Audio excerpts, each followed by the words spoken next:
عبد الملک بن مروان جب حاکم ہوا تو وہ آیا مدینے اور امام محمد باقر صلوات اللہ السلام علیہ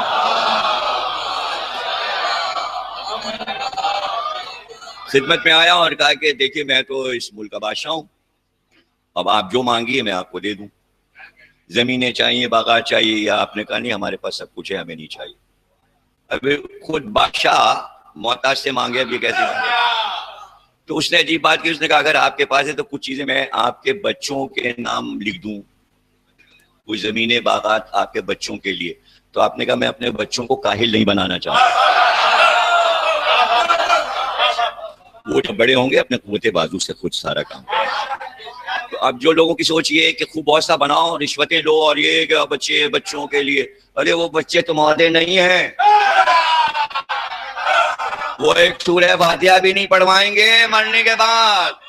ہاں وہ برسی پہ بھول جاتے ہیں، بچے علم تک بس ہے پلاؤ بلاؤ،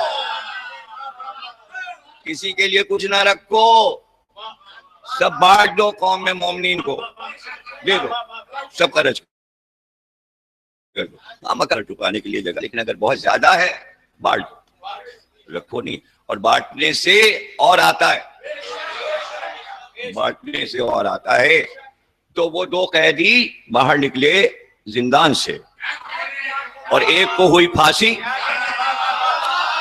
اور اس کی لاش پھینک دی گئی میدان میں، اور پرندوں نے اس کے دماغ کا گودا کھایا، اس کے خواب کی تعبیر پوری ہو گئی۔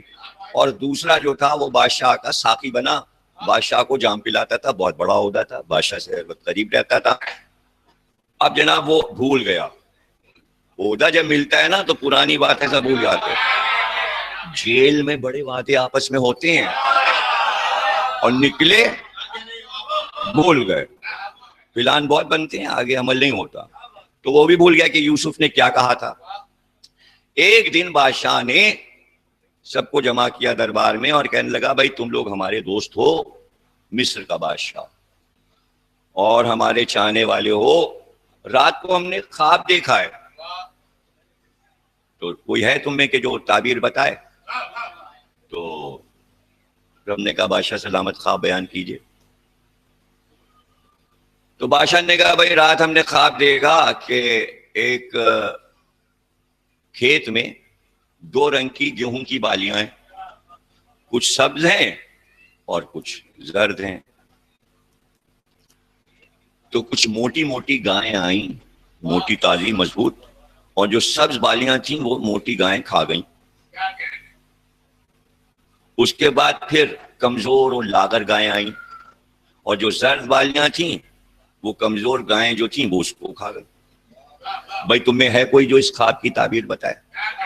تو وہ ساقی جو تھا وہ کہنے لگا ارے مجھے یاد آیا، قید خانے میں ایک قیدی ہے، وہ خواب کی تعبیر بتاتا ہے، میں ابھی جاتا ہوں اور آپ کے خواب کی تعبیر لاتا ہوں۔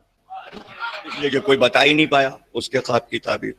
وہ دوڑا دوڑایا کہنے لگا ہے میرے قید خانے کے پرانے ساتھی ہے یوسف، ہمارے بادشاہ نے خواب دیکھا ہے کہ تم اس کی تعبیر بتاؤ گے۔ یوسف نے کہا خواب بیان کر۔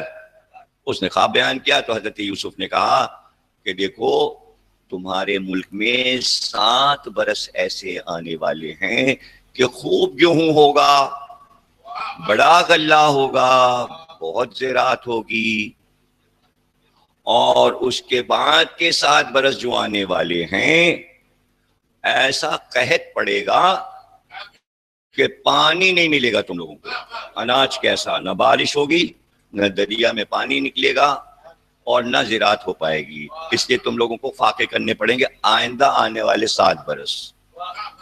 وہ بھاگا بھاگا آیا اور اس نے بادشاہ سے کہا یہ ہے آپ کے خواب کی تعبیر۔ کہا کس نے بتایا تجھے؟ کہا وہ ایک قیدی ہے قید خانے میں۔ اچھا جب یوسف نے تعبیر بتا دی، اس سے کہا اب تو تو بھول گیا، اب تو بادشاہ سے جا کے میری سفارش کر کہ مجھے کیسے چھڑا لے۔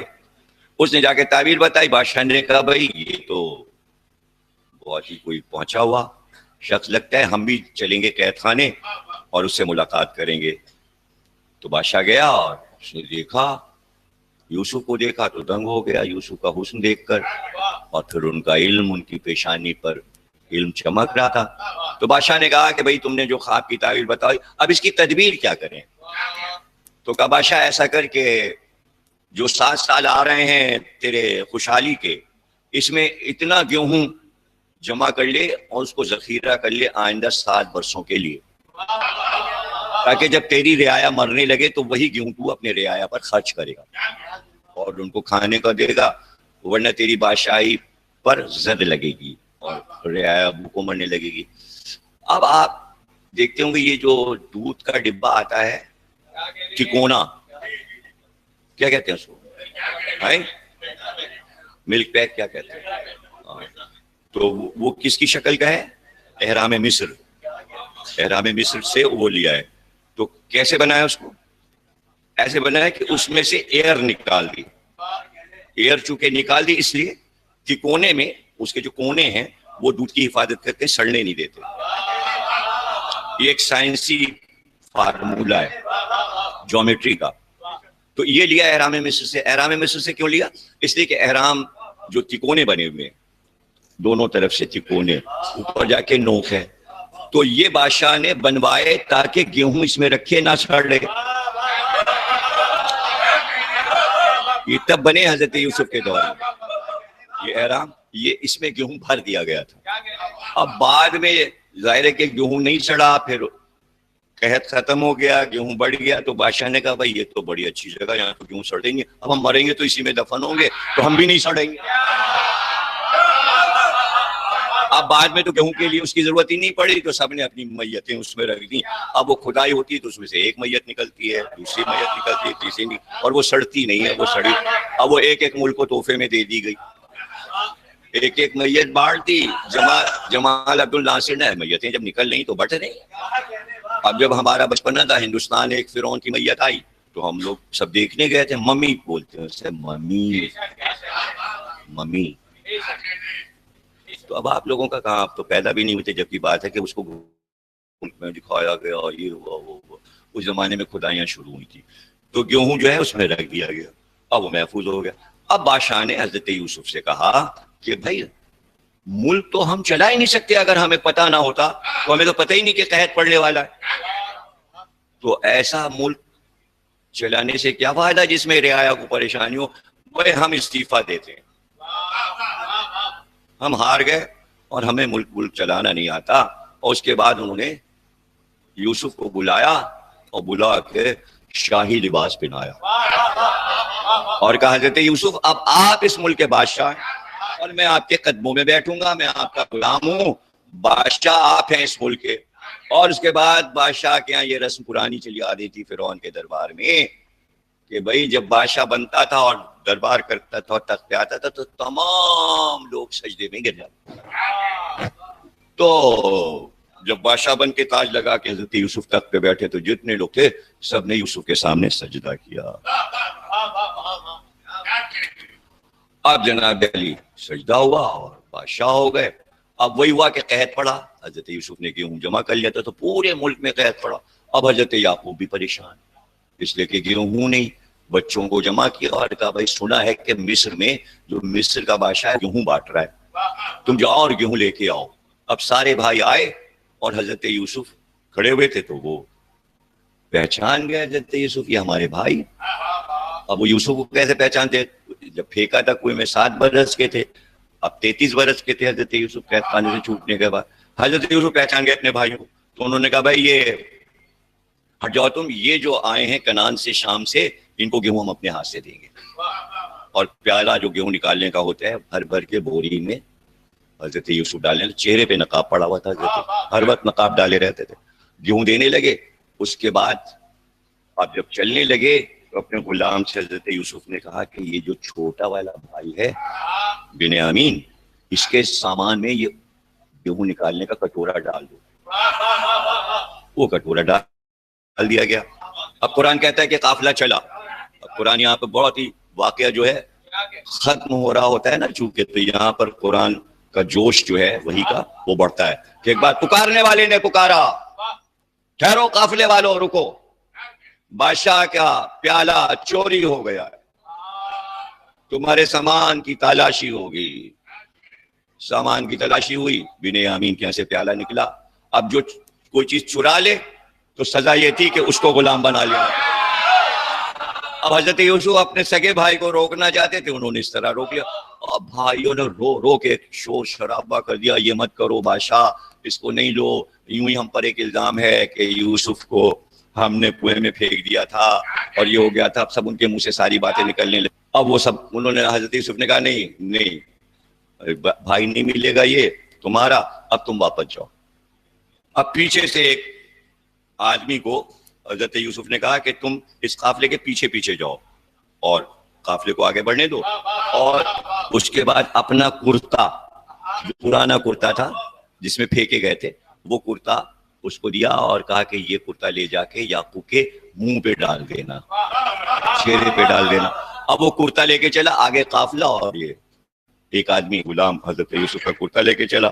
جب کرتا بالکل چلا یہاں سے, یعنی مصر سے روانہ ہوا, تو وہاں کنعان میں حضرت یوسف اٹھ کے کھڑے ہو گئے اور کہنے لگے اگر تم لوگ ہمیں دیوانہ نہ کہو تو ہم تمہیں بتائیں ہمارے یوسف کی خوشبو آ رہی ہے.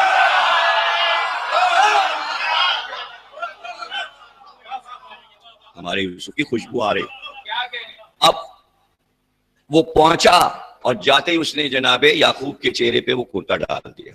جیسے ہی کرتا ڈالا ان کی آنکھ کی روشنی آ گئی. مجھے تو سب دکھائی دے رہا کیونکہ روتے روتے روتے روتے آنکھیں چلی گئی تھی, دیدے بہ گئے تھے, لیکن یوسف کا کرتا جیسے ہی آنکھ پہ پڑا آنکھ میں روشنی آ گئی. اب بھائی پہنچے, وہ روتے ہوئے کہ وہ بنیامین کو بادشاہ نے لے لی. اب جناب یعقوب نے کہا ایک بھائی کے ساتھ تم نے کیا تھا, دوسرے بھائی کے ساتھ بھی کیا. اب یعقوب نے کہا ہم خود بادشاہ کے پاس چلیں گے فریاد کر کے, اس نے ہمارے بیٹے کو کیوں روک لیا. اب سارے بھائی اور جناب یعقوب کی بیوی, جو کہ دوسری بیوی تھی, حضرت یوسف کی والدہ نہیں تھی, وہ اور سارے بھائی اور سب چلے. اب یہاں پتا چلا یوسف کو کہ میرے پدر گرامی اور بھائی سب آ رہے ہیں. تو جو شاہی جشن تھا اس طرح سجایا گیا, بڑے بڑے پرچم رنگین سب کے ہاتھوں میں دیے گئے, سب گھوڑوں پہ بیٹھے سارے سردار, اور پورا مصر کی فوج نے کہا سلامی دی جائے گی, تلواروں سے سلامی دی جائے گی, اور پرچم تمام چھتوں پر آسمانوں تک لہرا دیے جائیں, اور پورا مصر سجا دیا گیا جشن کے یعقوب آ رہے ہیں. اب یعقوب کو کیا پتا یہاں کیا جشن کا سما ہے, یوں کو پتا. اب حضرت یوسف نے کہا جب دربار میں ہم تخت پہ بیٹھیں تو سب کو لے کے آنا. اور اس کے بعد جب سب آ گئے تو حضرت یوسف نے بتایا کہ بھائی ہم یوسف ہیں جسے کنویں میں پھینک دیا گیا تھا.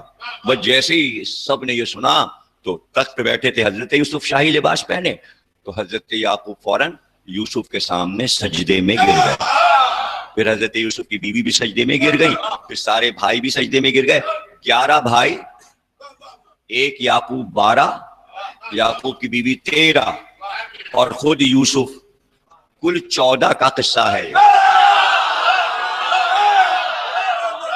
13 نے ایک کو سجدہ کیا. جیسے ہی سجدے سے سر اٹھایا یعقوب نے اور کہا یوسف یہ ہے تیرے خواب کی تعبیر جو تو نے بچپن میں دیکھا تھا کہ تو بلندی پر ہے, شاہی لباس پہنے ہے, آفتاب و مہتاب اور 11 ستاروں نے سجدہ. قرآن نے کہا یہ 11 ستارے یوسف کے بھائی تھے, آفتاب یعقوب تھے, مہتاب ان کی زوجہ تھی, لیکن ہم یہ کہتے ہیں آفتاب رسول اللہ ہیں, مہتاب علی ہیں, اور اس کے بعد آفتاب حسن ہیں اور مہتاب حسین ہیں. یہ لباس تو مصر سے گیا تھا, شہزادوں کے لیے لباس جنت سے آیا.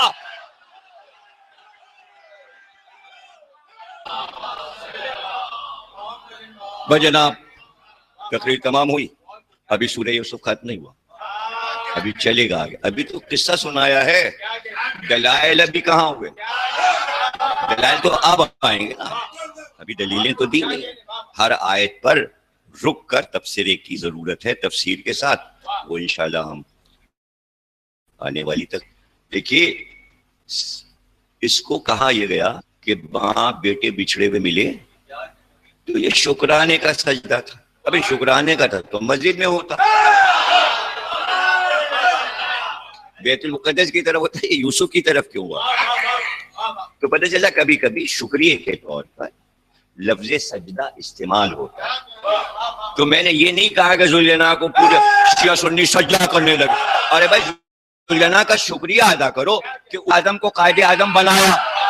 اور قائد اعظم نے پاکستان بنایا، اس میں کیا خرابی کیا ہو؟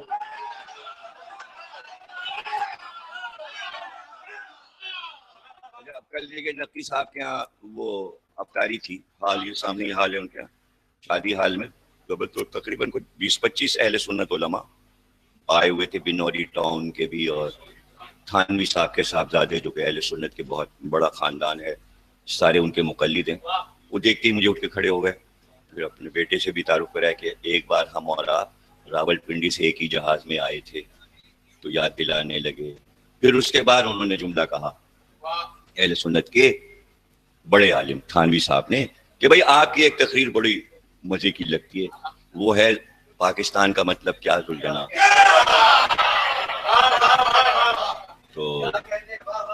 تو میں نے ان کو بتا دیا، میں نے کہا دیکھیں یہ اصل میں یہ تقریر کوئی، اس کو آپ حدیث اور قرآن کی آیت نہ سمجھیں، یہ تقریر چڑھانے کے لیے ہے۔ وہ کوئی اس کی برائی تھوڑی کر رہے تھے، خوش ہو رہے تھے اس پہ تقریر پہ، وہ چونکہ اچھے عقیدے کے اہل سنت ہیں، جیسے کہ وہ لوگ بھی تھے جنہوں نے احتجاج میں تقریر کی، آپ نے سنا۔ تو اس میں ایک اہل سنت جو بنوری ٹاؤن کے مولانا تھے، انہوں نے کہا کہ یہ جو دہشت گرد ہیں یہ امام حسین کے گھوڑے کے پیشاب کے قطرے کے برابر بھی نہیں ہے۔ تو دیکھیں گھوڑے سے فائدہ کیا ہو رہا ہے کہ سب گھوڑے کی طرف آ رہے ہیں۔ تو مطلب ذوالجناح کی تقریر کا مطلب یہ تھا کہ تبلیغ ہو۔ تو میں نے مولانا سے کہا، میں نے کہا مولانا دیکھیے بات دراصل یہ تھی کہ جہالت تو بہت زیادہ ہے نا اس ملک میں، تو مری میں 2 ذوالجناح مارے، پنجاب میں کئی ذوالجناحوں کو گولیاں ماری، یہاں پر 5-6 ذوالجناح کراچی میں مارے گئے۔ تو میں نے کہا میں اصل میں گھوڑوں کو بچانے کے لیے میں نے، اگر ایسا ہو گیا تو پاکستان کے سارے گھوڑے ختم ہو جائیں گے کہ ہر گھوڑے کو ذوالجناح سمجھ کے گولی مار دیں گے، گھوڑے ہی نہیں آئیں گے۔ تو اب اللہ نے تو گھوڑے کے لیے سورہ اتارا، سورہ رہ جائے گا، گھوڑے نہیں رہ جائے گا۔ تو بچے جب تفسیر پڑھیں گے تو پوچھیں گے ولادیات زبان دوڑتے کو، ابا یہ گھوڑا کیا ہوتا ہے؟ بابا تو 1-2 گھوڑے تو رہ جائیں۔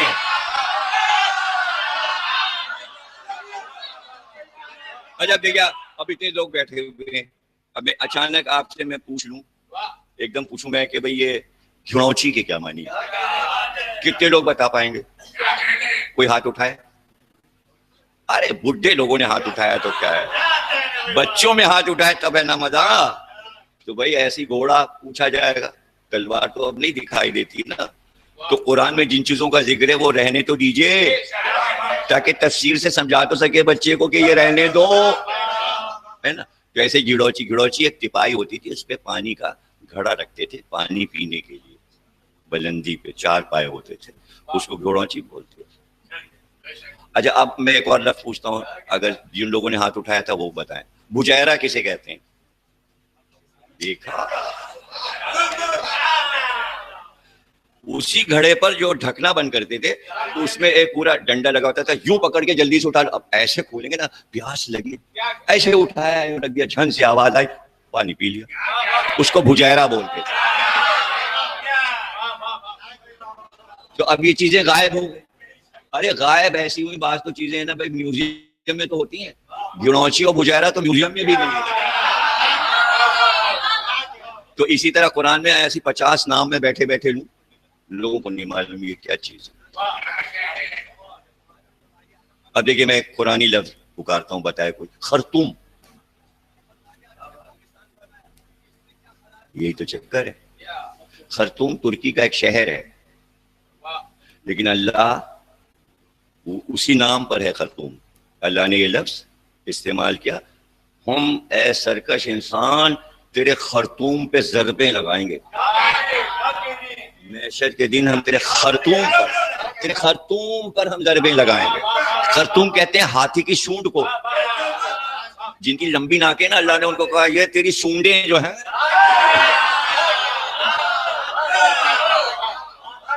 اب ہاتھی اگر غائب ہو جائے تو خرطوم کون جانے گا، پھر قرآن کی تفسیر کیسے ہوگی؟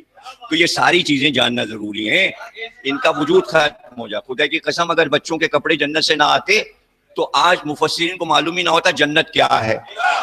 اس لیے قصہ تو بیان کرنے دو تاکہ جنت کا مفہوم بھی سمجھ میں آئے اور یہ بھی سمجھ میں آئے کہ جنت میں کپڑے ملیں گے۔ اللہ نے کپڑے شہزادوں کے بھیج کے بتایا ایسے لباس دیے جائیں گے، محبت تو کرو ان سے۔ چونکہ جنت کے لباس کا ذکر ہے اس لیے میں کہا کرتا ہوں کہ جشن کے دن بچے اچھے کپڑے پہنے۔